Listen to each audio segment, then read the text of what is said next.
And नमस्ते म Roshan take हजुरको लागि फेरि नयाँ भिडियो चाहिँ लिएर आएको छु। आज चाहिँ म स्यामसङ ग्यालेक्सी ले नयाँ नै लन्च गरेको भर्खरै लास्ट विक लन्च गरेको M20 र M10 मध्येमा म चाहिँ तपाईँलाई M20 को सानो अनबक्सिङ भिडियो लिएर आएको छु। होप हजुरहरूलाई यो भिडियो मन पर्नेछ। यदि हजुरहरूलाई भिडियो मन परेमा कमेन्ट सेयर लाइक र सब्सक्राइब गरिदिनु। यसलाई M20 लाई अनबक्सिङ गर्नुभन्दा अगाडि म तपाईँहरूलाई यसमा स्यामसङले मेन्सन गरेको स्पेसिफिकेसनको बारेमा सिम्पल जानकारी दिन चाहन्छु।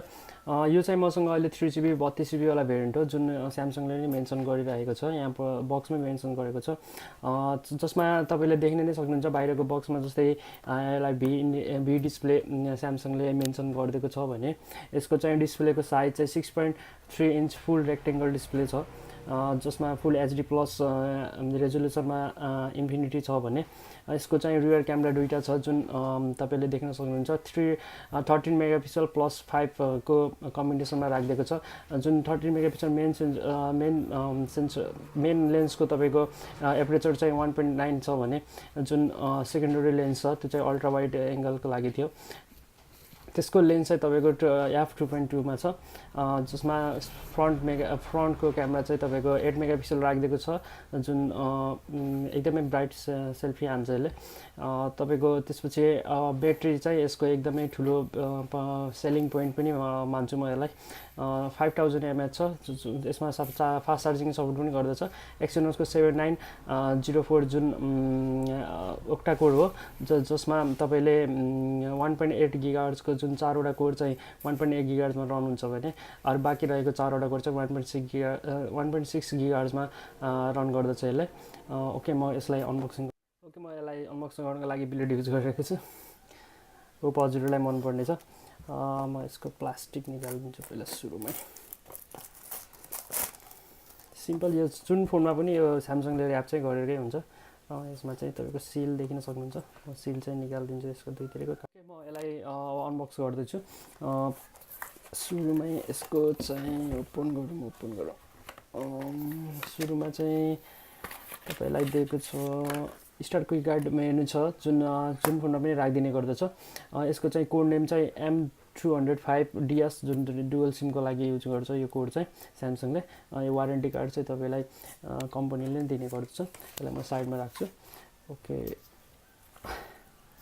ह्यान्डसेट भइहाल्यो। ह्यान्डसेट चाहिँ तपाईँले समात्ने बित्तिकै नै एकदमै प्रिमियम फिल गर्नुहुन्छ तपाईँले। म यसलाई चाहिँ एकछिन साइडमा राख्छु, अरू के मिल्छ। ओके, स्यामसङको तपाईँको चार्जर देख्न सक्नुहुन्छ।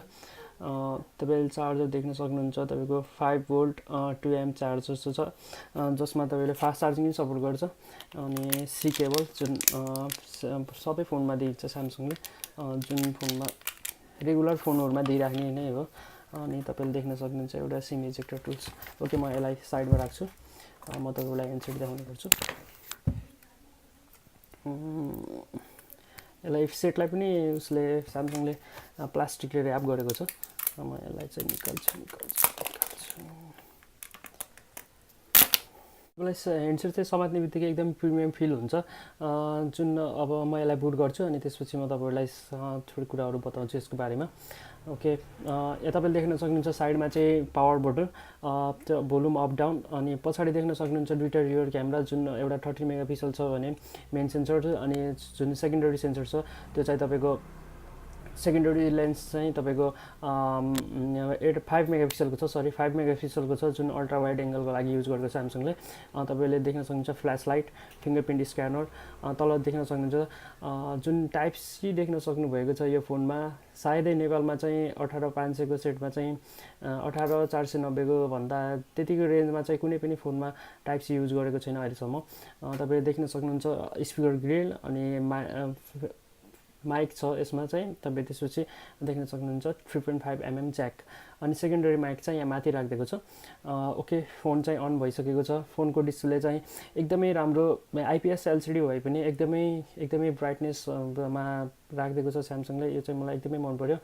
जुन तपाईँले सेल्फी क्यामेरा चाहिँ यहाँ देख्न सक्नुहुन्छ भने स्पिकर ग्रिल चाहिँ यसको साइडमै छ, माथि नै छ, एकदम राम्रो डिस्प्ले छ। मेन चाहिँ तपाईँले देख्न सक्नुहुन्छ। म यसलाई स्टार्टअप गर्छु। Okay,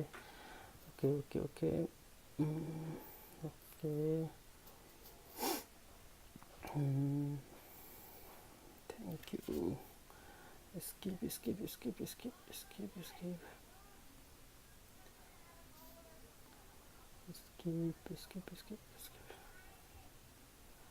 hold on okay guys ओ स्यामसङ वालपेपर त दामी नै रहेछ हजुर फोन चाहिँ एकदमै प्रिमियम फिल हुन्छ तपाईँले एकचोटि चलाउने बित्तिकै नै यसको प्रोसेसर पनि खासै मिड रेन्जको लागि एकदमै उपयुक्तै हो अहिले स्यामसङले जुन 18-19मा बेचिरहेको फोनहरू छ त्यो भनेको तपाईँको जुन J4 प्लस छ त्यसको जुन 2GB 32GB वाला छ त्यो चाहिँ 15,490 मा आउँछ भने त्योभन्दा माथि J6 प्लसहरू छ तिनीहरूभन्दा एकदमै बेटर फिल हुन्छ यो फोन समात्दाखेरि नै तपाईँलाई एकचोटि कम्पेयर गर्नुहोस् हजुरलाई यदि 18,000 भन्दा तलको फोन लिनु छ भने 18,490 भन्दा तलको फोन लिनु छ भने एकचोटि ट्राई नै गर्नुहोस् किनभने M20 M10 भनेको तपाईँको साउमीलाई पछाइ स्यामसङले नयाँ बजेट स्मार्टफोनहरू बनाउन लागिरहेको छ जुनमा यो फर्स्ट तपाईँलाई अहिले भर्खरै फर्स्टमा तपाईँले लन्चमा चाहिँ यो दुईवटा सेट देख्न सक्नुहुन्छ भने आउने दिनहरूमा स्यामसङले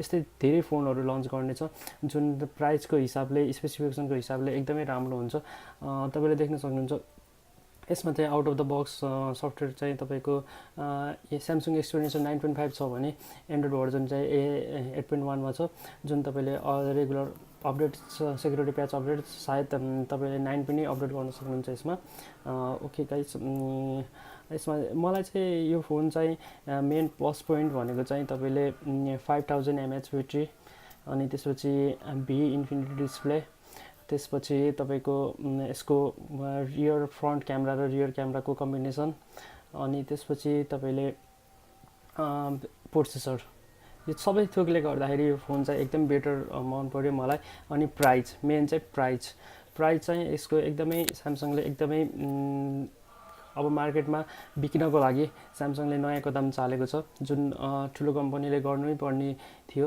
र फिङ्गरप्रिन्ट पनि ओके थ्याङ्क यू गाइज यदि हजुरहरूलाई यो भिडियो मन परेमा कमेन्ट्सहरू लाइक गरिदिनु नबिर्सिनु होला म चाहिँ फर्स्टमै भिडियो बनाएको हो कि भएर अलि अखमकेकोमा सरी म चाहिँ पछि भिडियोहरू बनाउँदाखेरि तपाईँहरूलाई एकदम राम्रो एक्सपिरियन्स दिन नेपालीपनमै एकदम राम्रो एक्सपिरियन्स दिने ट्राई गर्छु okay thank you guys hope हजुरहरूलाई यो भिडियोले केही सहयोग गर्छ M20 लिनको लागि